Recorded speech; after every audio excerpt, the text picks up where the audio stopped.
தனிப்பெரும் கட்சியாக உருவெடுத்த தவேகாவை பதவியேற்க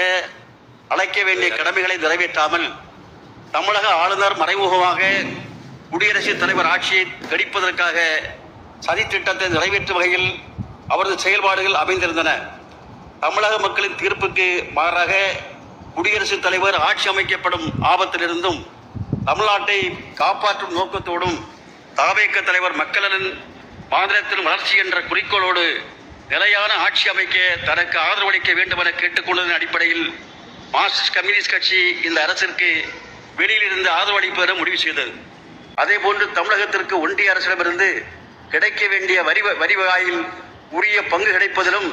பேரிடர் நிவாரணம் மற்றும் கல்விக்கான நிதி உள்ளிட்டவைகளை பாரபட்சமின்றி கேட்டு பெறுவதிலும் மார்க்சிஸ்ட் கம்யூனிஸ்ட் கட்சி இந்த அரசுக்கு உறுதுணையாக இருக்கும். இந்த அரசுக்கு ஆதரவை தெரிவித்துக் கொள்வதோடு மேலும் இந்த அரசாங்கம் மதசார்பின்மை,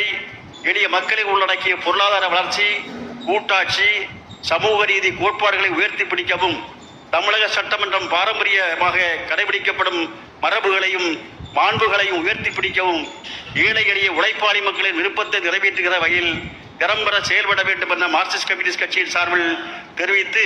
இந்த அரசுக்கு முழுமையான ஆதரவை தெரிவித்து உட்காருகிறேன்.